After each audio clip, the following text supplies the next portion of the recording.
গেঞ্জি হবে ওদের বাপের। আমরা প্রাউড জেনজি। আমাদের মতো তেজি জেনারেশন এই পৃথিবী 5 বার ধ্বংস হয়ে নতুনভাবে সৃষ্টি হলেও পাবে না। বুঝেছেন? বুঝেছি বুঝেছি। এবার বলো এই সিচুয়েশনশিপ কি জিনিস? আমাদের শুধু সময় তো শুধু রিলেশনশিপ হতো। ওসব আপনাকে বুঝতে হবে না আপু। আপনি আপনার কথা বলুন। আমার প্রেম প্রীতির হিসাব নিয়ে কি বলতে চাইছিলেন? হয়তো আমাদের বিয়ের মেয়াদ থাকবে, তবে বিয়েটাকে আমরা দুজনেই সম্মান করবো আলাদিন। তুমি চেয়েছো তাই আমি কখনো তোমার ব্যক্তিগত জীবনে হস্তক্ষেপ করব না। তবে যতদিন তুমি আমার নামে কালেমার বন্ধনে থাকবে, ততদিন সংযত হয়ে চলবে। দ্বিতীয় কোনো নারীর ব্যাপারে যেন আমি না শুনে না বুঝি, ঠিক আছে? বাকি সব দিক দিক থেকে তুমি স্বাধীন, কিন্তু এই এক নারী ঘটিত ব্যাপার যেন না ঘটে। Clear? Are you jealous my dear আপু? থমকে গেল ইরাম। সাইবানের চেহারা পাল্টে গিয়েছে, তাতে অদ্ভুত এক অভিব্যক্তি দেখা যাচ্ছে। অত্যন্ত ধীরে সময় নিয়ে শিকারের ভঙ্গিতে হেঁটে হেঁটে টেবিলে ঘুরে ইরামের সামনে এলো সে। জেলাস হবো কিসের জন্য? তোমার মাথা খারাপ?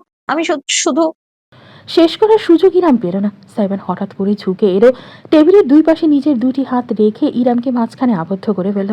ইরামের ফিনফিনে পাতলা শরীরে ওপর নুয়ে আসতেই রমণী সরতে চাইল। টেবিলের ওপর রীতিমতো আটশোয়া হয়ে পড়ল। সাইবানের ঠোঁট জুড়ে তীর্যক হাসি। একটি হাতের আঙুল তুলে সে বিব্রত হয়ে যাওয়া ইরামের শুকনো মুখের পাশ থেকে একগুচ্ছ চুল সরিয়ে কানের পেছনে গুজে দিল। আপনি যদি পসেসিভ হন, আমি ওভার পসেসিভ ইরাম আপু। আমি over protective, over jealous, over thinker, over toxic, over everything. আমি আমার সিচুয়েশনশিপের কাছ থেকে অন্য ছেলেদের 300 হাত দূরে রাখি। তাহলে আমি আপনার সঙ্গে কি করতে পারি বলুন তো? নিঃশ্বাস আটকে ফেলল ইরাম। এতটা কাছ থেকে সাইবানের চোখে চোখ পড়তেই সে আটকে গেল। ছেলেটার কথা মন্ত্রের মতো সম্মোহিত হয়ে যেতে হয় তাতে। ভ্রুর উপরের পিয়ার্সিংটা জল করে উঠল তার। জিভ গালে ঠেকিয়ে ভীষণ রকমের অদ্ভুত এক ভঙ্গি করল সে। ইরামের চোখে চোখ রেখে ঘোষণা করল, I'm not a red flag, I'm a damn black flag. লাল পতাকা, কালো পতাকা এসবের অর্থ ইরামের জানা নেই। ছেলেটা আবার জেনজি মার্কা কথা বলছে। তবে ইরাম চাইলেও কিছু বলতে পারল না। ঠোঁট নড়ল ঠিকই, কিন্তু শব্দ বেরোল না। সাইবান তার এতটা কাছে ঝুঁকে এলো যে তাদের দুজনের মাঝে শুধু ইঞ্চি কয়েকের ব্যবধান রইল। অজান্তেই ইরাম টেবিল মেট আঁকড়ে ধরল দু হাতে। আমার জন্য পরনারী নিষিদ্ধ হলে আপনার জন্য পরপুরুষ নিষিদ্ধ। ঝুঁকিপূর্ণ, বিপজ্জনক, হানিকারক, হারাম। একটু থেমে একটি হাতে অত্যন্ত আলতোভাবে ইরামের গাল ছুঁয়ে দিয়ে সাইবান দৃঢ় গলায় বলল, যতদিন আলাদিনের জীবনে থাকবেন ততদিন আলাদিনের হয়েই থাকবেন। মনের ভেতর কোনো জঙ্গলের অবশিষ্টাংশ থাকলে জঙ্গলটা উজাড় করে দেওয়ার দায়িত্বটা কিন্তু এই আলাদিনের। ঘুম থেকে উঠে মায়ের জন্য চেঁচিয়ে কেঁদে যাচ্ছে ইজান। সবে মাত্র বাথরুমে ঢুকেছিল ইরাম ফ্রেশ হতে। বাচ্চার কান্নার আওয়াজে হন্তদন্ত হয়ে বেরিয়ে এলো। বিছানার একদম মাঝখানে কাঁথায় মোড়ানো ইজানের নাজুক শরীরটা ছটফট করছে। ছোট্ট হাত দুখানা ছুঁড়ে ছুঁড়ে মাকে কাছে পাওয়ার দাবি বেশ করে যাচ্ছে। ইরাম দ্রুত বিছানায় গেল, ছেলেকে কোলে তুলে বুকে চেপে দৌড়াতে লাগলো। এই যে আম্মু এইখানে আছি বাবা। দেখি দেখি দেখি শোনা, কাঁদে না আমার প্রিন্স। তুমি স্ট্রং বয় তাই না? আমার স্ট্রং ব্রেভ বয় তুমি। ইজানের মুখে অসংখ্য ছোট ছোট আদুরে চুমু দিতেই ছেলে শান্ত হয়ে এলো। ইরামের গালে গাল ঠেকিয়ে বুঝি জননীর শরীরের উষ্ণতায় নিজেকে ভোলালো। মুচকি হেসে ইরাম ছেলেকে শুরুতে কিছুটা দুধ খাইয়ে নিল। মাত্রই ঘুম থেকে উঠেছে যেহেতু, আবার এক্ষুনি ঘুমাবে না। খানিকটা সতেজ বাতাসে থাকলে ভালো লাগবে। এই ভাবনা চিন্তা থেকে ইরাম পরনের সালোয়ার কামিজের ওড়নাটা ঠিকঠাক করে নিয়ে ছেলেকে সুন্দর করে নতুন একটি কাঁথায় পেঁচিয়ে গেস্ট রুমের বাইরে বেরোলো। সামিয়া হাসপাতাল থেকে ফেরার সাথে সাথে আবার বাইরে চলে গিয়েছেন। কিচেন ভর্তি কেজির পর কেজি মিষ্টির প্যাকেট। তার চেহারায় অকৃত্রিম খুশির ঝিলিক ছিল সব সময়। ছেলের বিয়ে নিয়ে উৎসাহের কোনো কমতি নেই। সিদ্ধান্ত হয়েছে বাড়িতেই ছোটখাটো একটা অনুষ্ঠান করে আগত হবে সাইবান আর ইরামের। একা হাতে সব আয়োজনে ছোটাছুটি করছেন সামিয়া। সাইবানও সকাল থেকে বাড়িতে ছিল না, এখন ফিরেছে কিনা ইরামের জানা নেই। ছেলেকে কোলে নিয়ে লিভিং রুমের দিকে যেতে যেতে একবার সকালের ঘটনাগুলো মনে করলো ইরাম। সাইবানের বলা কথাগুলো এখনো কানে বাজছে তার। ছেলেটা এমনভাবে কথা বলল কেন? ইরাম কোনো হিংসা থেকে সাইবানকে পরনারী সম্পর্কে বলেনি। সে ট্রমার মধ্য দিয়ে অরণ্য তাকে নিয়ে গিয়েছে। সেই ট্রমা দ্বিতীয়বার মোকাবেলা করার মতো শক্তি তার নেই। সাইবান আজকালকার ছেলে, উপরন্তু ইরাম এখনো ছেলেটাকে ঠিক বুঝে উঠতে পারছে না। ছোটবেলায় সাইবানের সঙ্গে আজকের সাইবানের ফারাক যোজন যোজন। ভরসা নামক গুণটি বিলুপ্ত হয়ে গিয়েছে তার মন থেকে। কিন্তু সাইবান তার একটা বাস্তবসম্মত অনুরোধের ভিত্তিতে এমন প্রতিক্রিয়া কেন করলো? সে কি ইরামের সাথে মজা নিতে চাইছে? হতে পারে। ছেলেটাকে বুঝতে আরও অনেক কাঠখড় পোড়াতে হবে তাকে। লিভিং রুমের কাছাকাছি পৌঁছাতে ইরাম টের পেল ভেতরে মানুষের উপস্থিতি আছে। আজ কি রাত মজা হুসনে কা আঁখ হসতে লিজিয়ে।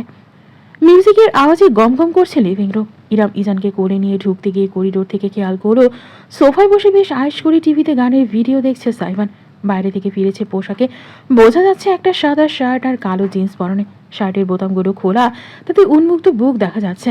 লিভিং রুমের হলদেটে আলোয় লোমহীন চন্দন ফর্সা ত্বক চিকচিক করছে। ইরামের কোলে ইজান কুই কুই করে উঠল। পর্দার দিকে তাকানোর সুযোগ তার হলো না। এই যে বাবাটা, আম্মু তোমাকে ঘোরাতে নিয়ে যাচ্ছি। ইজানের কানে বিড়বিড় করতে করতে সেই লিভিং রুমে পা রাখতেই সোফা থেকে দৃশ্যটা খেয়াল করলো সাইবান। এক হাতে রিমোট ধরে পা ছিল সে। তৎক্ষণাৎ রিমোটটা তাক করলো টিভির দিকে। বিদ্যুতের গতিতে ঘটনাটা ঘটলো। ইরাম দেখতেও পেল না কি হয়েছে, শুধু শুনতে পেল গানটা বদলে গিয়েছে। Baby Shark do do do do, baby Shark do do do. কি ব্যাপার, বদলালে কেন? চাইল্ড ফিল্টার মেরেছি। শান্তি আছে নাকি এ বাড়িতে? আর এ বাড়িতে শান্তির মা পটল তুলেছে, আর কিছুদিন পর বেগুনও তুলে ফেলবে। ইজানের অবশ্য গানের দিকে কোনো মনোযোগ নেই। সে জননীর বুকে চুপটি করে লেপটে আঙুল চুলছে। ভাইজান সুন্দর সুন্দর মাইয়া মানুষের নাচন কুদন দেখতে পারতাছে না তো, এই জন্য চেকটা গেছে। কথাটি ভেসে এলো সম্পূর্ণ অনাকাঙ্ক্ষিত একজন মানুষের তরফ থেকে। সুগন্ধা হাতে কফির মগ নিয়ে হেলে দূরে কিচেন থেকে বেরিয়ে আসছে। তার চেহারায় ডোন্ট কেয়ার ভাব। ঠাস করে কফির মগটা সে সাইবানের সামনে টি টেবিলের ওপর রেখে দিল। ইউ চরিনার আম্মা সকিনা, কত বড় সাহস তোর! মুখে গু পড়বে তোর। মুরগির জামাই মোরগের পাতলা পাতলা গু। সুগন্ধা বিপরীতে নিজের লম্বা চুলে একটা ঝটকা দিয়ে আবার উল্টো ঘুরে গেল, যেন সাইবান এক প্রকার তার মালিক নয়, বরং নগণ্য কোনো অস্তিত্ব। এই বাড়ির সবারই মাথায় সমস্যা, ইরাম ভাবল মনে মনে। তবে তাদের ঝগড়াঝাটি স্থায়ী হওয়ার সুযোগ পেল না। খোলা সদর দরজা দিয়ে ভেতরে প্রবেশ করলেন সামিয়া, হাতে এক গাদা ব্যাগপত্র। তার অনুসরণে করিম ওই লোকটারও হাতে মাথায় কাঁধে ব্যাগ ঝুলছে। শপিং করে এসেছে স্পষ্ট।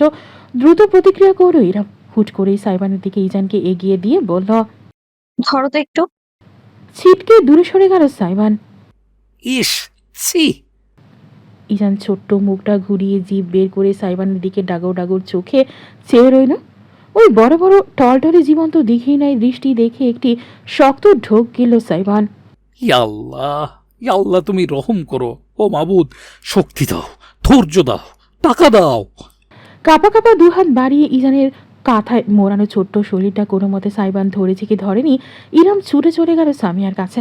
আর চোখে সেদিকে চেয়ে সাইবান দৃষ্টি ফেরালো দু হাতে টান টান করে শরীরের থেকে এক হাত দূরে ধরে রাখা ইজানের দিকে। শক্ত একটি ঢোক গেল সে।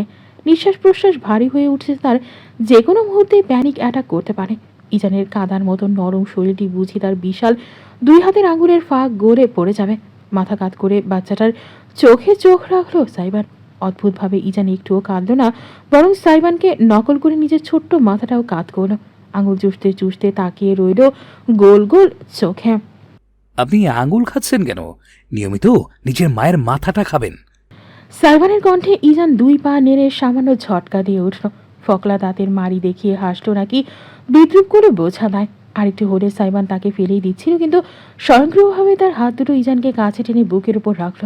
শার্টের বোতাম খোলা থাকায় তার তপ্ত ত্বকে সরাসরি স্পর্শে ইজান গুটি গুটি দিয়ে এক দম বুকের সঙ্গে লেপটে গেল। ভ্রু উঁচু হলো সাইবানের। মহা বিস্ময় নিয়ে তাকিয়ে রইল নিজের বুকে ঠেকিয়ে রাখা নগণ্য প্রায় অস্তিত্বটিকে। হাতে তালুর তাতে তার হাতের তালু ইজানের সমস্ত পিঠের সমান। বিষয়টা একই সঙ্গে বিস্ময়কর হোক এবং উপভোগ্য। এত ছোট মানুষ হয়, এ তো জ্যান্ত একটা পুতুল। মুচকি হাসি ফুটল সাইবানের ঠোঁটে। অজান্তেই দুই পা নাড়িয়ে ইজান সমেত শরীর দৌড়াতে দৌড়াতে সে টিভির কাছে গিয়ে দাঁড়ালো। তখনও বাচ্চাদের গানটা বেজে চলেছে, অথচ ইজানের ওই গানের প্রতি বিন্দুমাত্র আগ্রহ নেই। সে সাইবানের বুকের মাঝে কিলবিল করে যাচ্ছে। নতুন পরিবেশ, নতুন মানুষ চিনছে তার মস্তিষ্ক। বাচ্চা ফিল্টার তোর পছন্দ না? তাহলে কি পছন্দ? বেলি ড্যান্স দেখবি? মৃদু একটা শব্দ করে কৌতূহলী চেহারায় ফ্যাল করে চেয়ে রইল ইজান। সাইবান অন্য হাতে ধরা রিমোটটা দিয়ে গানটা বদলে আগের গানে ফিরে গেল। থোড়ি ফুরসত ভি মেরি জাগা ভি বাহো কো দিজিয়ে, আজ কি রাত মজা হুসনে কা আঁখো সে লিজিয়ে। অদ্ভুত হলেও সত্য, গানের বিটের সঙ্গে সঙ্গে ইজান চোখ ঘুরিয়ে টিভির পর্দার দিকে তাকালো। চোখে মুখে একটা নিদারুণ আকর্ষণ ফুটল তার। ছোট্ট শরীরটা মিউজিকের তালে তালে নড়ে উঠল। মাথাটা ঝুলিয়ে ঝুলিয়ে ইজান ছোট্ট হাত দুখানা নাড়তে লাগলো। বিরাট এক তীর্যক হাসিতে ছেয়ে গেল সাইবানের সমস্ত মুখমণ্ডল। तू तो मेरे से भी बड़ा कमीना निकला यार। जियो मामा, आए नाची। या या এক হাতে ইজানকে ধরে রেখে আরেক হাত ঘুরিয়ে ঘুরিয়ে লাফাতে লাগলো সাইবান। তার ভয় ডর সব ভেঙে গিয়েছে। সামিয়া আর ইরাম দুজনেই তখন সবেমাত্র কথা বলতে বলতে রুমের মাঝখানে এসে পৌঁছেছে। সামনের বিপজ্জনক দৃশ্য দেখে আটকে উঠল ইরাম। সামিয়ার হাত থেকে যে শপিং ব্যাগগুলো সে সাহায্য করার উদ্দেশ্যে নিজের হাতে নিয়েছিল সেগুলো ঝরঝর করে পড়ে গেল মেঝেতে। উদ্দাম লাফিয়ে চলেছে সাইবান সিটি বাজাতে বাজাতে। তার বুকে লেপ্টে থাকা ইজান একটা হাত আঁকড়ে ধরে দন্তহীন মারি দেখিয়ে হাসতে হাসতে অতি উৎসাহ নিয়ে টিভির পর্দায় তাকিয়ে আছে। আলাদিন, ইরাম শঙ্কায় ছুটে যেতে নিল, কিন্তু পেছন থেকে সামিয়া তার একটা হাত আঁকড়ে ধরে ফেলেন। আটকাস না, বন্ডিং হতে দে। দ্বিধায় থেমে গেল ইরাম। বিচলিত দৃষ্টিতে সামিয়ার দিকে ফিরে তাকালো। মুচকি হেসে তিনি আশ্বাস দিলেন, চিন্তা করিস না, আমার সাইবান অতটাও কেয়ারলেস না। যেন সামিয়ার রূপটিকে কটূক্তি করতেই তৎক্ষণাৎ সাইবানের ভয়ঙ্কর রকমের আর্তনাদ ভেসে এলো। আহ হেগে দিয়েছে রে, ফারাক্কা বাত খুলে হেগে ভাসিয়ে দিয়েছে বোটলাটা। ইয়াক! ঝট করে মাথা ঘুরিয়ে ইরাম এবং সামিয়া দুজনেই দেখলেন ইজানকে জড়ানো কথাটা ভিজে আছে। সাইবানের খোলা বুকের ওপর জলজল করছে বাদামি বর্ণের তরল মানব শিশু বর্জ্য। টরে উঠল সাইবান। ইরাম আর থামতে পারল না। দৌড়ে গিয়ে কাঁথা সমেত ইজানকে নিজের কোলে তুলে নিল, কিন্তু ততক্ষণে কাজ যা হওয়ার হয়ে গেছে। সাইবান টিভি কেবিনের আঁকড়ে ধরে এলো নিজের পতন ঠেকাতে। চেহারাটা বিকৃত হয়ে গেল তার ঘৃণায়। ওয়াক! বুহ! সরি, একটু আগে দুধ খেয়েছি তো। হাতের কাছে কিছু না পেয়ে নিজের গলার ওড়নাটা দিয়েই সাইবানের বুক মুছতে লাগলো ইরাম। কাপড়টা টেনে নিয়ে নিজের শরীর ঘষতে ঘষতে লাল টকটকে বানিয়ে সাইবান খেকিয়ে উঠল। পোটলার ঘরের পোটলা, ফরজ নফল ওয়াজিব সব গোছল দিতে হবে আমাকে। দেখিস তুই, আর যদি তোকে কোলে ওয়াক ওয়াক! সবকিছু ফেলে মুখ চেপে ধরে ছুটতে ছুটতে সাইবান দোতলায় উঠে গেল। সেখানের করিডোরে বেসিন আছে। দূর থেকেও তার বমি করার শব্দ ভেসে আসতে লাগলো স্পষ্ট।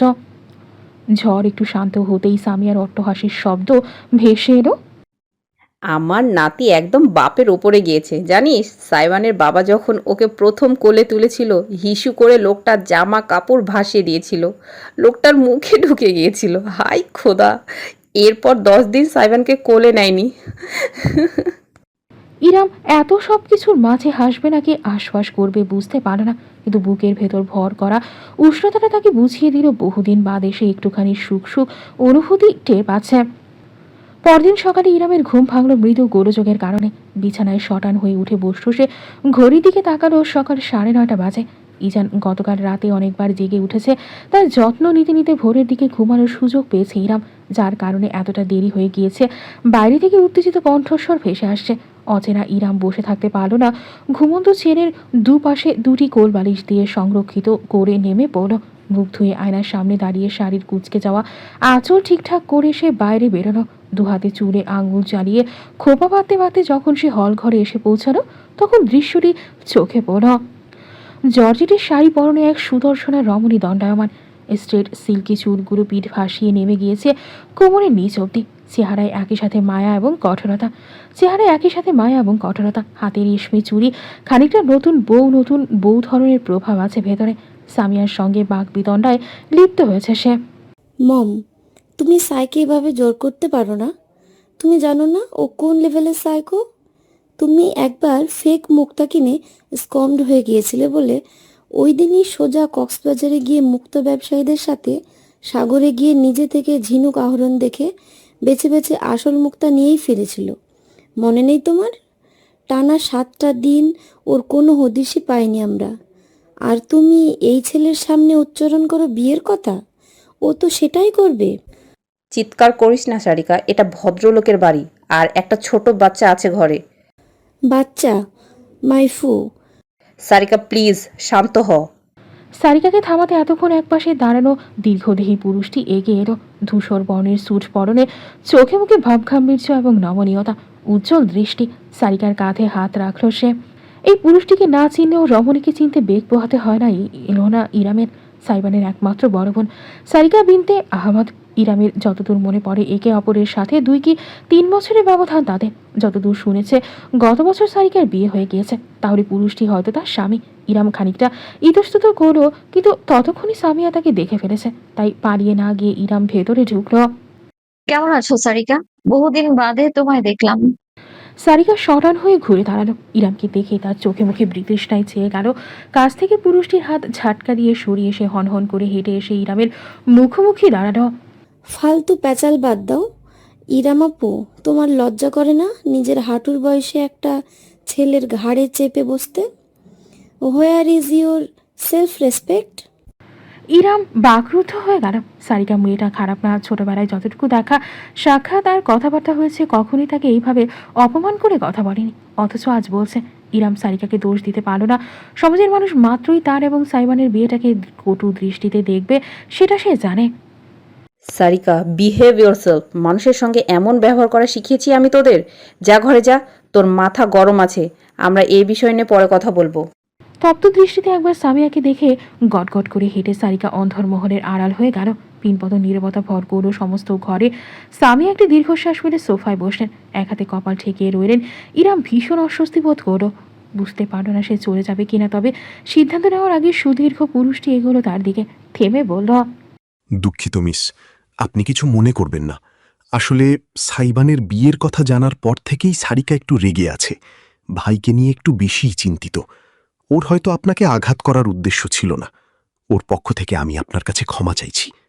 না, আমি কিছু মনে করিনি। ওর মনের অবস্থা আমি বুঝতে পারছি। মুখ তুলে পুরুষটির স্নিগ্ধ মুখের দিকে তাকালো ইরাম। আমার জামাই? সামিয়া বাতলে দিলেন। পুরুষটি এবার নিজের ডান হাত এগিয়ে দিয়ে স্মিত হাসি নিয়ে জানালো, Misir Iqbal. You can call me just ভাইয়া। ইরাম না চাইতেও খানিকটা হেসে ফেল। মিসির? লাইক হুমায়ুন আহমেদের মিসির আলী? সবাই বলে। আমার মা ভীষণ হুমায়ুন ভক্ত। মিসিরকে তার এতই মনে ধরেছে যে ছেলের নামটাই রেখে দিয়েছেন চরিত্রের নামে। ইরাম মিসিরের হাতটা ধরো, করমর্দন করে বলল, Iram Kibria. You can call me just Iram, Misir ভাইয়া। মাথা দুলিয়ে সম্মতি জানিয়ে নিজের হাতটা সরিয়ে নিল মিসি। সামিয়ার দিকে ফিরল। মম, আমি তাহলে আসছি। ফার্মে একটা প্রজেক্টের কাজ আছে। সারিকাকে পৌঁছে দিতেই এসেছিলাম। সে কি, তুমি আজ থাকবে না? কালই তো বিয়ে। কাল সকাল সকাল চলে আসব। তাহলে তো হবে না বাবা, এত সব কাজ করবে কে? আমার বয়স হয়েছে, তোমাকেও তো সামলাতে হবে। মিসির খানিকটা ভেবে বলল, আচ্ছা মম, আমি আজ রাতে চলে আসব। ঠিক আছে, তবে একেবারে শুকনো মুখে আমি বের হতে দেব না। সরি, নাস্তা করে যাও। না না, আমরা খেয়েই বেরিয়েছি। তাছাড়া আমার দেরি হয়ে যাচ্ছে। তবে আপনি চাইলে 1 কাপ চা দিতে পারেন। সুগন্ধাকে একটু বাজারের দিকে পাঠিয়েছি করিমের সাথে। তুমি বসো, আমি এক্ষুনি করে দিচ্ছি। এবার ইরাম এগিয়ে এলো। না খালামণি, তুমি বসো ওনার সাথে। এমনিতেও কয়েকদিন ধরে খুব কষ্ট করছো, আজ একটু ছুটি পেয়েছো, আমি চা করে আনছি তোমাদের দুজনের জন্যই। পারবি? আচ্ছা যা, লক্ষ্মী মেয়ে আমার। এর মধ্যে বাড়ির বউয়ের দায়িত্ব বুঝে নিচ্ছে।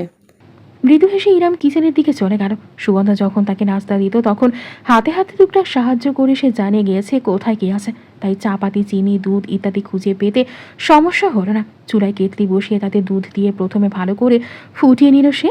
খানিকটা চিনি দিয়ে তাতে চা পাতা ছেড়ে দিতেই ধীরে ধীরে ধপধপে সাদা তরল জাতীয় বাদামি রং ধারণ করলো। 2 কাপ ট্রেতে রেখে সঙ্গে কিছু কুকিজ প্লেটে সাজিয়ে নিল।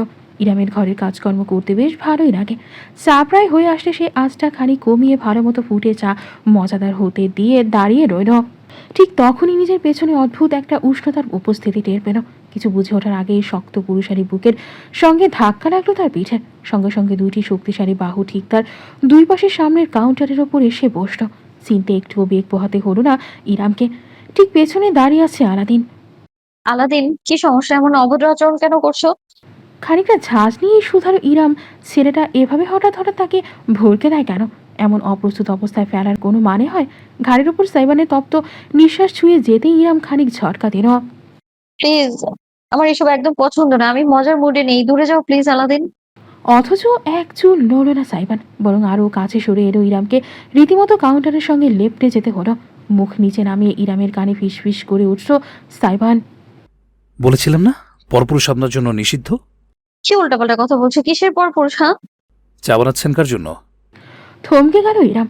চূড়ায় টকবক করে ফুটতে থাকা চায়ের দিকে প্রসারিত দৃষ্টিতে চেয়ে রইল। সাইমন তার কাঁধে থুতনি ঠেকিয়ে কণ্ঠ খাদে নামিয়ে বলল, চা বানানো হয় আবার হ্যান্ডশেকও করা হয়। নাইস। অরণ্য, অরণ্য প্লিজ একবার আমার কথাটা শুনুন। ইরামের আকুতি মিনতিতে কোনো কাজই হলো না। অরণ্য তার হাতটা ধরে টানতে টানতে বেডরুমের ভেতর নিয়ে গিয়ে বিছানায় ফেলে দিল। যে কবজিতে অরণ্য ধরেছে সেটাই লাল দাগ পড়ে গিয়েছে, ভীষণ ব্যথায় টনটন করছে। অরণ্য ঠাস করে দরজাটা আটকে দিল, অতঃপর ইরামের দিকে ফেরল। লোকটার চোখে মুখে উপচে পড়া ক্রোধ ফুসতে ফুসতে বিছানার কাছে এসে ইরামের শরীরের উপর ঝুঁকে পড়ল সে। তুই ওই বাইনচোদটাকে ঘরের ভিতরে ঢুকতে দিয়েছিস কোন সাহসে? কি সম্পর্ক তোর ওই কুত্তার বাচ্চার সাথে? কেঁপে কেঁপে উঠল ইরাম, হাহাকার করে উঠল। প্লিজ, উনি শুধু আমার অর্ডার ডেলিভারি করতে এসেছিল। অর্ডার ডেলিভারি করতে ঘরের ভিতরে ঢুকতে হয়? বলছিল একটু পানি থাকলে দিতে। এত গরম বাইরে, তাই ভেতরে বসিয়ে শুধু পানি দিয়েছিলাম আমি। শুধু পানি খেয়েছিস নাকি নিজেও? অরণ্য, ঠাস করে ইরামের গালে একটা থাপ্পড় বসিয়ে দিল অরণ্য। সেই থাপ্পড়ে এতটাই জোর পড়ল যে দাঁতে লেগে ইরামের ঠোঁট কেটে রক্ত বেরিয়ে এলো। মুখের ভেতর নোনতা স্বাদ পেল সে, অথচ একটুখানি দম ফেলার সুযোগটুকুও পেল না। অরণ্য তার থুতনি চেপে ধরে জোরপূর্বক তার ঠোঁটের মাঝে নিজের ঠোঁট ডুবিয়ে দিল। এই কোনো ভালোবাসা বিনিময় নয়, স্রেফ ক্ষুধার্ত এক পশুর আক্রমণ। ঝটকা দিয়ে উঠল ইরাম, ঠেলে অরণ্যকে দূরে সরাতে চাইলেও পারল না। তার হাত দুটো বিছানার সঙ্গে শক্তভাবে চেপে ধরে রাখলো অরণ্য। তুমি শুধু আমার ইরাম, তোমার শরীর মন আত্মা সব কিছুর উপরে শুধু অরণ্য মির্জা সওদাগরের অধিকার। কোনো বাঙ্গির পোলা তোমার দিকে চোখ তুলে তাকালে আমি ওকে জ্যান্ত কবর দিয়ে রাখবো। শোনো না, তুমি আমার আমার এবং শুধু আমার, বুঝেছো? এই বুঝেছিস বান্দি? বল। ইরাম দাঁতে ঠোঁট কামড়ে ধরে রাখলো। বলবে না সে, কিছুতেই বলবে না। তাতে অরণ্য দ্বিগুণ খেপে তার পরনের শাড়ি টেনে ধরো, আঁচল টেনে সরিয়ে ফেললো। ইরাম কাপড়টা আঁকড়ে ধরো। অরণ্য প্লিজ বিশ্বাস করুন, আমার অন্য কারোর সাথে কোনো কোনো প্রকার কোনো সম্পর্ক নেই। ওই লোকটারও কোনো দোষ নেই। আপনি এমন করবেন না। আপনি মাথা ঠান্ডা করে। এই চুপ। মাথা আমার ঠান্ডা হবে শুধু তোকে পেলে, বুঝেছিস?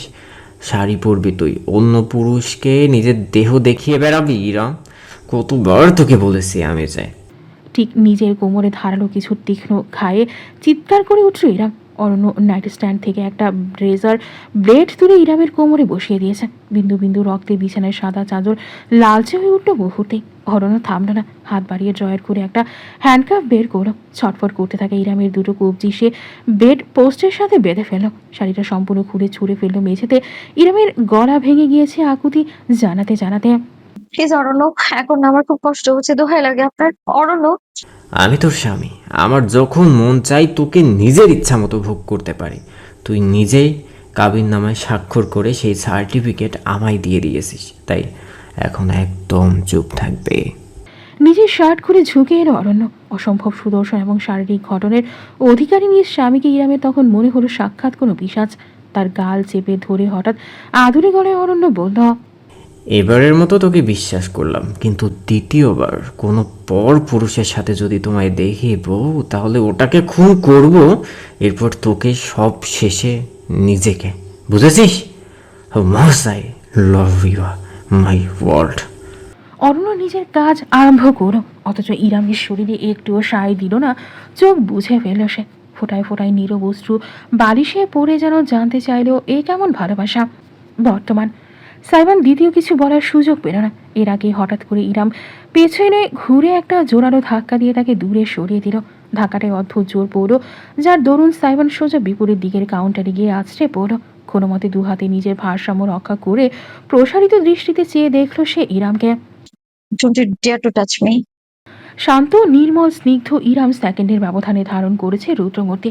তার চোখ বেয়ে যেন আগুন ছড়ছে। ফ্যালফ্যাল করে চেয়ে রইল সাইবান। কিছুতেই বুঝতে পারল না এই রমণীর সঙ্গে কি হচ্ছে। ইরামের কণ্ঠস্বর অবধি বলতে গিয়েছে, তাতে দৃঢ়তা এবং ক্রোধ। কি ভাবো কি নিজেদের তোমরা ছেলেরা? স্ত্রী কি তোমাদের ব্যক্তিগত প্রপার্টি? হ্যাঁ, property to guard, to possess. হ্যাঁ, নিজেরা হাজারটা মেয়ের দিকে চোখ দিলে কোনো সমস্যা নেই, কিন্তু স্ত্রী সামান্য হাত ধরলে মুচকে হাসলে সব সমস্যা। কি বলতে চাও তুমি? তোমার দুলাভাইয়ের সাথে আমার পরকীয়ার সম্পর্ক? ইরাম আপু, শেষ বাক্যের পর আর চুপ থাকতে পারল না সাইবান। পাল্টা গর্জে উঠল সেও। মুখ সামলে কথা বলুন আপনি। খবরদার ওই শব্দটা যদি আর একবার মুখে এনেছেন। তবে কি করবে তুমি? বিছানায় টেনে নিয়ে যাবে, মারবে, জোর করে ভোগ করে বুঝিয়ে দেবে আমি শুধু তোমার সম্পত্তি? হ্যাঁ, shut the fuck up right now. সাইবানও রেগে গিয়েছে। ইরামের এমন প্রতিক্রিয়া তার মাথা কাজ করা বন্ধ করে দিয়েছে। নিজেকে কেমন অপরাধী লাগছে। প্রপার্টি দখল বা ছেড়ে ইরাম তাই ভেবে থাকে। হ্যাঁ, তাই তো। ইরাম কবেই বা তাকে প্রাধান্য দিয়েছে, কবেই বা তাকে নিয়ে একটু ভেবেছে। রাগের মাঝেও এক সূক্ষ্ম পরিহাসের হাসি ফুটল তার ঠোঁট জুড়ে। মাথার জুড়ে অতি হতাশায় আঙুল চালালো সে। জোর জবরদস্তি আর অধিকার বোধের মধ্যে একটা পার্থক্য আছে আপু। আপনি দুটোকে গুলিয়ে ফেলেছেন। ইরাম আগের তুলনায় খানিকটা শান্ত হলেও তার ক্রোধ সম্পূর্ণ উবে গেল না। তপ্ত কণ্ঠে সে অভিযোগ করল, তোমরা এই জেনারেশন ভুলে গিয়েছো জোর জবরদস্তি is not romantic at all. স্ত্রীর উপর জোর খাটিয়ে নিজেকে আলফা মেল প্রমাণ করতে চাও, কন্ট্রোলিং হয়ে দাপট দেখাতে চাও। ফ্যান্টাসি জগৎ থেকে বের হয়ে আসো। বাস্তব জগৎ আর কল্পনার জগতের মাঝে আকাশ পাতালের ফারাক হয়। একটা মেয়ের ওয়াদায় যুক্ত হওয়ার অর্থ এই না যে সে নিজের গোটা অস্তিত্ব তোমার নামে দলিল করে দিয়েছে। আপনি আমাকে শুরু থেকেই তাই ভেবে এসেছেন, তাই না ইরাম আপু? আপনি আমাকে আপনার দেখা আর 5টা-10টা ছেলের থেকে আলাদা কিছু কোনোদিনই ভাবতে পারেননি। সাইবানের কথায় হঠাৎ করে থমকে গেল ইরাম। এতক্ষণে যেন তার হুঁশ ফিরল একটা ঘোরের মধ্যে ছিল যেন। হুট করে বাস্তবে চলে এসেছে। সামনে সাইবান দাঁড়িয়ে আছে। ছেলেটার চেহারা উৎফুল্ল, ঠোঁটে সবসময়ের মতোই দুষ্টুমির হাসি, অথচ তার চোখে উদ্ভাসিত অব্যক্ত বিষাদটুকু ইরাম ঠিকই টের পেল। সাইবান সোজা হয়ে দাঁড়িয়ে নিজের জুড়ে আরেক দফায় হাত বুলিয়ে বলে বসল, You know what, Apu? You deserve it. You deserve to be alone. You deserve everything you are going through. ইরামের শির দ্বারা বেয়ে ঠান্ডা একটি স্রোত খেলে গেল। কোনো জবাব দিতে পারল না সে। সাইমন উল্টো ঘুরে হনহন করে কিচেনের বাইরে বেরিয়ে গেল। যাওয়ার আগে হাতের ধাক্কায় ঠাস করে একপাশে রাখা থালা বাসনের বক্সটা ফেলে দিল। মেঝেতে ধপাস করে সব কিছু পড়ো ভেঙে ছড়িয়ে ছিটিয়ে গেল চারপাশে। ভাঙা কাচের উপর প্রতিফলিত হওয়া নিজের অজস্র প্রতিবিম্বের দিকে এক দৃষ্টে চেয়ে রইল ইরাম। কখন সামিয়া এবং মিসি দুজনেই অত্যন্ত চিন্তিত হয়ে কিচেনে এসে তাকে ধরো সে টেরটুকুও পেল না। সেদিন রাতের বেলা গেস্ট রুমের ভেতর আয়নার সামনে দাঁড়িয়ে আছে ইরাম। নিজের প্রতিবিম্বকে নিজেই বেশ খানিকটা অচেনা লাগছে। আজ বহুদিন বাদে সে সাজগোজ করেছে। জীবনের সবসময় অন্যের খেয়াল রাখা হলেও কখনো নিজের খেয়াল রাখার সুযোগ তার হয়নি। রুগ্ন পাতলা শরীরে ঢোলা গাঢ় সবুজ চুমকি বসানো ডিজাইনার কামিজ জড়ানো। সামিয়া অনেক শখ করে কিনে এনেছেন। সাইবানের বিয়েটা যেহেতু হঠাৎ করেই হচ্ছে, তিনি চান অন্তত আজ রাতে ছোট করে একটা মেহেদি অনুষ্ঠান করতে। অনুষ্ঠান বলতে খাওয়া দাওয়ার আয়োজন, মেহেদি আর্টিস্ট বুক করা হয়েছে। এমনিতেও এইসব জিনিসের প্রতি একদম মন নেই ইরামের। উপরন্তু সকালের ঘটনাটা এখনো মন থেকে বের করতে পারছে না সে। সাইবানের চেহারাটা স্মরণে আসলেই নিজেকে কেমন অপরাধী লাগছে তার। অরণ্যর মানদণ্ডে সাইবানকে মেপে ফেলেছে সে।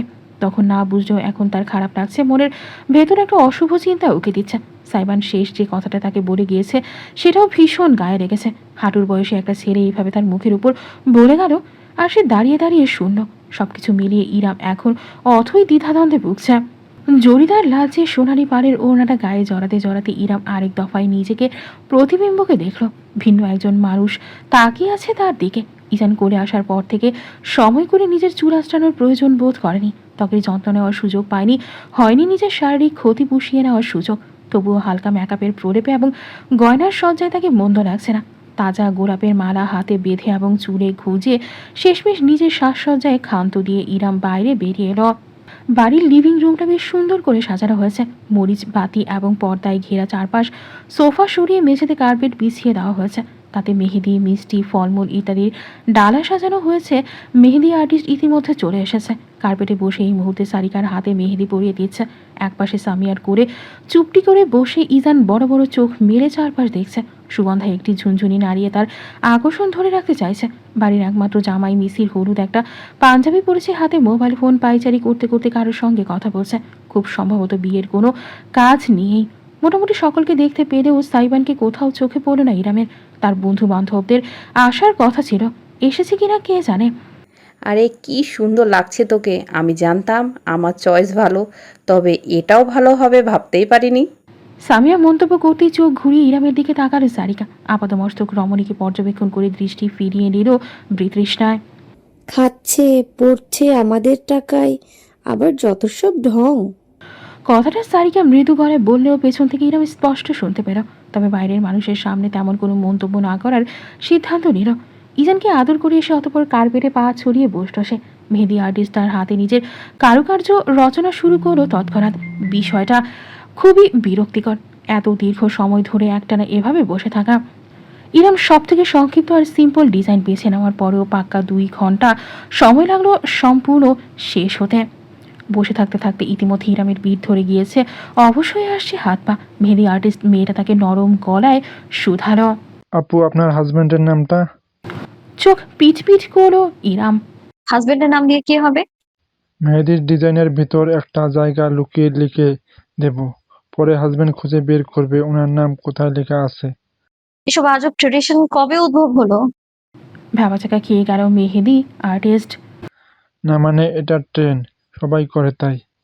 সবাই করলে কি আমাকেও করতে হবে? বলতে বলতে ইরামের চোখ পড়ল সারিকার দিকে। তার মেহেদি পড়া শেষ, মিসির একটা হেয়ার ড্রায়ার নিয়ে এসেছে, তার বাসে বসে হাতে ড্রায়ার চালিয়ে দ্রুত শুকিয়ে নিতে সাহায্য করছে। দৃশ্যটা মনোরম, অথচ সারিকা কেমন শকুনি দৃষ্টিতে ইরামকে দেখছে। মাথা ঝাঁকিয়ে শেষমেশ দূর পাল্টে ইরাম মেহেদি আর্টিস্টকে বলল। আচ্ছা লিখুন, কোথায় লিখবেন? এই নামটা বলুন আপু। সারিকাকে শুনিয়ে শুনিয়ে খানিকটা অহেতুক জোর দিয়ে ইরাম বলল। লিখুন, আমার আলাদিন। বাড়ির গেটের ভেতরে ঢুকলো সাইবানের গাড়ি, পেছনে স্মরণে অনুরাগের বাইক। ভেতরে বিয়ে সম্পর্কিত একটা অনুষ্ঠান হচ্ছে, সেটা সাইবানের পোশাক আশাকে বোঝা যাবে না। সবসময়ের মতোই একটা হাতছাড়া কালো রঙের টাইট ফিটিং ট্যাঙ্ক টপ আর সাদা ট্রাউজার পরনে জিমে গিয়েছিল সেখান থেকে অনুরাগের বাসায়। পরে সামিয়া ফোনের ওপর ফোন করায় একেবারে বন্ধুদের সঙ্গে নিয়ে বাড়ি আসলো। সাইমন গাড়ির দরজা খুলে বেরোনো, তার ঠোঁটে ঝুলছে সিগারেট।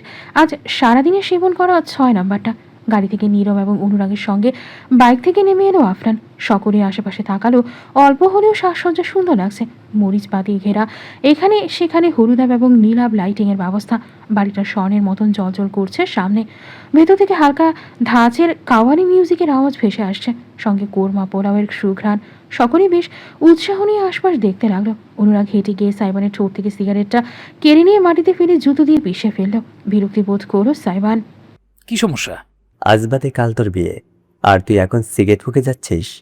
আমি সিগারেট খাবো, গাঁজা টানবো, মদ গিলবো, তোর কি সমস্যা তাতে? আর বিয়ে? তাচ্ছিলের হাসি হাসলো সাইবান। ওইসব বিয়ে টিয়ে হলো ভুংমান। আমার জায়গায় থাকলে বুঝতি। তোর এত সকলে আমার বদলে তুই বিয়েটা করে ফেল না, কেমন? ধর্ম আলাদা না হলে হয়তো ভেবে দেখতাম। অনুরাগের কথায় ভ্রুকুটি করল সাইবান।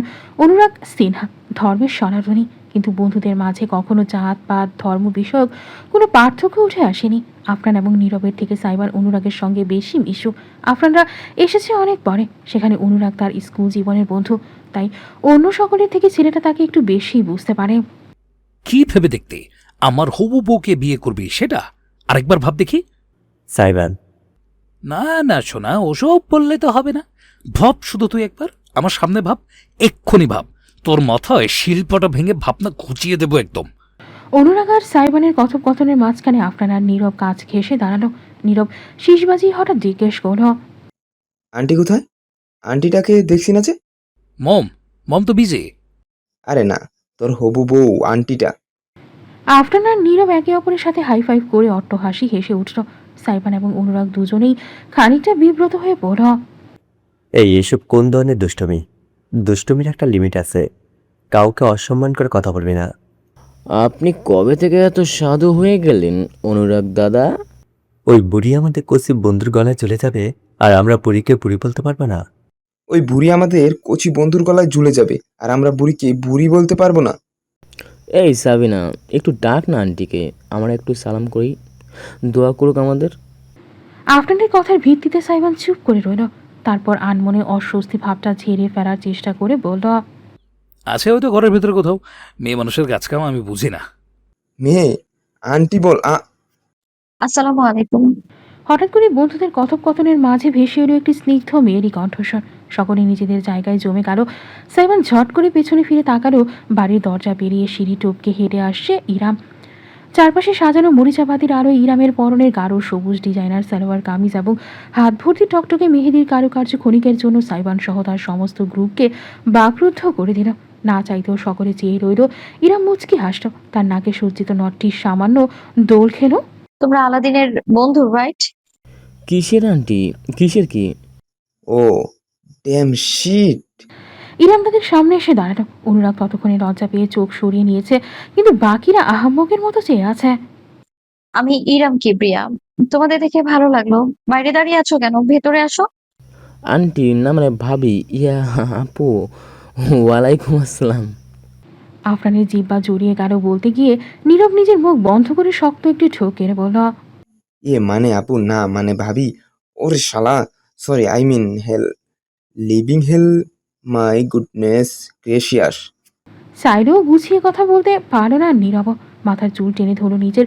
দুজন ছেলের অপ্রস্তুত ভঙ্গি দেখে স্মিত হাসল ইরাম। তোমরা বোধহয় অনেকটা টায়ার্ড, প্লিজ ভেতরে যাও, আমি শরবতের ব্যবস্থা করছি। আর তুমি মিস্টার ভদ্র ছেলে, যাও গিয়ে ভেতরে বসো। অনুরাগের গাঢ় রক্তিম বর্ণ ধারণ করলো যখন ইরাম তাকে ভদ্র ছেলে বলে ডাকলো। তিনজনই রোবটের মতন মাথা নেড়ে প্রায় ছুটে বাড়ির ভেতরে চলে গেল। যাওয়ার আগে একজন নির্দিষ্ট বান্দার তরফ থেকে পাওয়া ভয়ঙ্কর দানবিক দৃষ্টিটা আর খেয়াল হলো না কারোরই। সকলে চলে যেতেই একটি স্বস্তির নিঃশ্বাস ফেলে ইরাম ঘুরে তাকালো। অবশেষে দেখলো সে সাইবানকে, তখনও একইভাবে দাঁড়িয়ে আছে। তার চোখ জোড়া নিবদ্ধ ঠিক সেই পথে। রাফসান, নীরব এবং অনুরাগ ভেতরে ঢুকেছে সেই পথে। দৃষ্টিটা একটু তীক্ষ্ণ, ধার, অশুভ। আলাদিন, নরম গলায় বলল ইরাম। সাইবান চোখ ঘুরিয়ে তাকে দেখলো। আপাতমস্তক পর্যবেক্ষণ করলো সে ইরামকে, খুঁটিয়ে খুঁটিয়ে। মাথার চুল থেকে পায়ের পাতা অবধি 1 ইঞ্চিও বাদ রাখলো না। ওই চোখের মাঝে এতটাই গভীরতা যে ইরামের মনে হলো অথই সাগরে ডুবে যাচ্ছে সে। সাইবান কোনো রাগ ঢাক করছে না, জিভ গালে থেকে নীরজের মতো তাকে দেখে যাচ্ছে তো যাচ্ছেই। দীর্ঘ একটি প্রশ্বাস টেনে নিজেকে শান্ত রেখে ইরাম বলতে গেল, আজকে সকালের জন্য আমি কথাটা শেষ করতে পারল না। সাইবানের উপর পাশ থেকে পশুর মতো কিছুটা একটা ঝাঁপিয়ে পড়ল। ইরামের দিকে তাকিয়ে থাকার মস্তিষ্ক ঝিম ধরে গিয়েছিল বেচারার। বিপদের আজটুকু টের পায়নি। এত ক্ষিপ্রতায় ঘটনাটি ঘটল যে তার রাখতে বেগ পোহাতে হলো ইরামকে। সে শুধু দেখলো সাইবান মাটিতে আছড়ে পড়েছে। তার বুকের উপর চড়ে বসে ক্রমাগত মুখে খুশি হাঁকিয়ে যাচ্ছে একটা বছর 15-16 কিশোর ছেলে। স্ক্যান্ডেল বাস্টার্ড, আমার বোনকে বিয়ে করবি তুই? আমার বড় আপুকে? শালা লুচ্চা 420 বেয়াদবের বাচ্চা, চোখ তুলে দেখ তুই শুধু। আমার আফুকে ফাঁসিয়ে বিয়ে করা, তোর পিছন দিয়ে বের করে দিব আমি। ইহান, আটকে উঠল ইরাম। হতবিহ্বল হয়ে দেখলো তার আপন ছোট ভাই কিভাবে বিনা বিরামে সাইবানের শরীরে একের পর এক ঘুষি হাঁকিয়ে যাচ্ছে তীব্র আক্রোশে। ইরামের বাবা রাইজুল কিবরিয়া মারা যান যখন ইরামের বয়স 17। মৃত্যুটাও ছিল অনাকাঙ্ক্ষিত। ফুটপাত দিয়ে হেঁটে যাচ্ছিলেন, নিয়ন্ত্রণহীন বাস এসে সোজা তাকে পিষে চলে গিয়েছে। এই দেশে নিয়ম কানুন মেনে চলা মানুষেরও জীবনের কোনো মূল্য নেই। বাবার চলে যাওয়ার পর সেই শোকে ইরামের মা মানসিক ভারসাম্য হারিয়ে বসেন। তিনি জীবিত ছিলেন ঠিকই, কিন্তু মস্তিষ্ক প্রাপ্তবয়স্কদের মতো কাজ করা বন্ধ করে দিয়েছিল। ইরাম বাড়ির বড় মেয়ে, তার ছোট দুটো ভাই রাহাত আর ইহান। রাহাত তাও যা একটু বড় ছিল, ইহান একেবারেই কোলের শিশু। মুহূর্তেই গোটা পরিবারের দায়িত্ব এসে পড়ে কিশোরী ইরামের ওপর। দুই ভাই, তাদের পড়ালেখা, মায়ের দেখভাল, চিকিৎসার খরচ, সাংসারিক ব্যয়, নিজের পড়ালেখা, জীবনযাপন সবকিছু। যেখানে প্রাপ্তবয়স্করাও এত কঠিন দায়িত্বে হিমশিম খায়, সেখানে ইরাম লড়ে গিয়েছে বছরের পর বছর ধরে। মায়ের চিকিৎসা জারি রেখেছে, ছোট দুই ভাইকে পড়ালেখা শিখিয়ে মানুষ করেছে। তার নিজের দিকটা কোনোদিন দেখা হয়নি। বছরে নিজের জন্য একটা পোশাক নেওয়া হতো কি হতো না, কিন্তু ভাইদের কমতিতে রাখেনি সে কোনোদিন। সকালে নিজের পড়াশোনা, বিকালে কোচিং সেন্টারে পড়ানো, সন্ধ্যা থেকে রাত অবধি টিউশনি। নিজের জন্য কোনো সময় তার রাখা হয়নি কখনো। ভাইদের জীবনে সে কোনো বড় বোন ছিল না, ছিল মায়ের ভূমিকায়।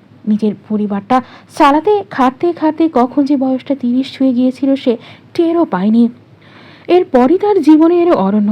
যে অরণ্য তাকে একটা সময় কখনো না পাওয়া সুখের স্বপ্ন দেখিয়েছিল, সেই অরণ্যে অতি যত্ন নিয়ে তার সবটুকু সুখ ধ্বংস করে দিয়ে গেল। সাইবানদের বাড়ির লিভিং রুমে জটলা পাকিয়েছে সকলে। সাইবান সোফায় বসে আছে। সামিয়া ছেলের পাশে বসেই তার গালে আইস প্যাক চেপে রেখেছেন। ছেলেটার চোখের দৃষ্টি অত্যন্ত তীক্ষ্ণ। ধারানো নজরে সে দেখছে খানিকটা দূরে দাঁড়ানো ইহানকে। কিশোর ছেলেটাও কম যায় না। ভ্রুকুচকে অত্যন্ত ঘৃণা নিয়ে দেখে যাচ্ছে সাইবানকে। বাকিরা সকলে ছড়িয়ে ছিটিয়ে দাঁড়ানো। Great, just great.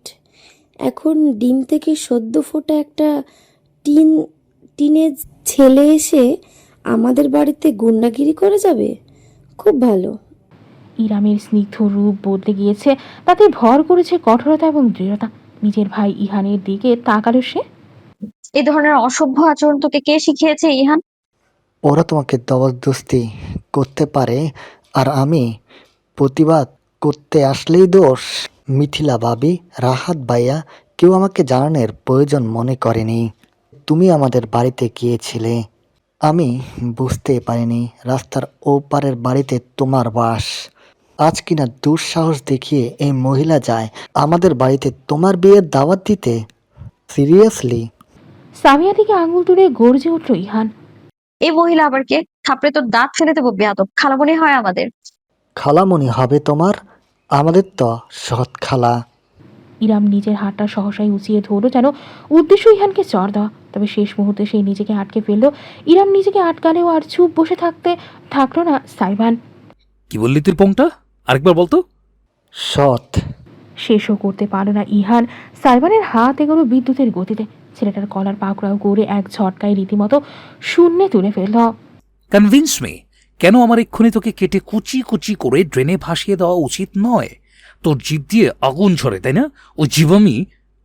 আলাদিন, মাঝখানে হস্তক্ষেপ করল ইরাম। সাইবানের বুকে এক হাত ঠেকে অন্য হাতে ছটফট করে থাকা ছোট ভাইকে ছাড়িয়ে নিল। ইহান, আমার মেজাজ খারাপ হওয়ার আগে স্পষ্ট শুনে রাখো, আমাকে কেউ জোর করছে না। আমি স্বইচ্ছায় সুস্থ মস্তিষ্কে আলাদিনকে বিয়ে করতে রাজি হয়েছি। তুই কিছু না জেনে না বুঝে জন্তুর মতো একটা নির্দোষ মানুষের উপর ঝাঁপিয়ে পড়েছিস। উপরন্তু মানুষটাকে তোর চাইতে বয়সে অনেক বড়। আলাদিনকে এক্ষুনি সরি বলবি, তুই এক্ষুনি মাফ চা। নো ওয়ে, আমি এখানে এসেছি তোমার জন্য আপু, তোমাকে বাঁচাতে। আর তুমি উল্টো আমাকে ওদের কাছে মাপ চাইতে বলছো? আমি কিছু ভুল করিনি, ঠিক করেছি। দরকার পড়লে আবার করব। কিসের বিয়ে, কিসের কি? এই বিয়ে আমি মানি না। ওই বদমাসটাকে আমি চিনি না মনে করেছ? পুরো এলাকায় ফেমাস ওর কেচ্ছা কীর্তি। আমি এমন কারোর সাথে তোমার বিয়ে কিছুতেই হতে দেব না। না না না। আচ্ছা, তোমার এই অন্যায়ের প্রতিবাদ বচন কোথায় ছিল যখন তোমার বড় ভাই বোনের সব ত্যাগ তিতিক্ষা ভুলে নিজের মায়ের বাড়িতে সামান্য আশ্রয়টুকু অবধি দিতে পারেনি? কোথায় ছিল তোমার এই আগুন ঢালা তেজ যখন তোমার বোনের বিবাহিত জীবন অন্য একটা পুরুষের জন্য উচ্ছন্নে গিয়েছিল? কোথায় ছিলে তুমি? কলেজে প্রেম করছিলে নাকি ঠুলি চোখে চেপে বসেছিলে? কয়েক পা এগোলো সে। এই বাড়িতে এসে অহেতুক নাটক খাড়া করবে না। যদি মুরদ থাকে তো বাড়ি গিয়ে রাহাত ভাইয়ের কলারটা টেনে ধরে তার মুখে দুটো ঘুষি দাও। আমার ভাইয়ের দিকে চোখ দিতে এলে ছোট মানুষ বলে আর খাতির করব না কিন্তু।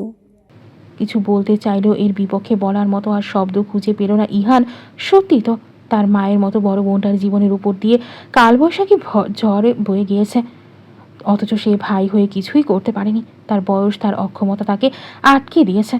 একটা কিশোর ছেলের চিৎকার চেঁচামেচিতে কেউ গলায় ধরে না। নিজের অসহায় লাগলো তার। হাতের মুঠো শক্ত করে তাই নিজের দিকে তাকিয়ে রইল। যদি ক্ষমতা থাকতো এই মুহূর্তে ইরামকে নিয়ে সে বেরিয়ে যেত বাড়ি থেকে, কিন্তু নিয়ে সে যাবেটাই বা কোথায়? বাড়িতে তোর হাতের বউ মিথিলার হুকুম চলে। ছোট ভাইয়ের অন্তর্দ্বন্দ্ব খেয়াল করে খানিকটা নমনীয় হলো ইরাম। এগিয়ে গিয়ে ইহানের বাহু ধরে তাকে টেনে এক কোণায় নিয়ে গেল। অতঃপর ভাইকে কাছে টেনে তার কপালের পাশে ঠোঁট ছুঁয়ে ফিসফিস করে মৃদু গলায় বলল, আমি একদম ঠিক আছি ভাই, বিশ্বাস কর। ওরা আমাকে জোর করছে না। আমি যা করছি ভেবে চিন্তেই করছি।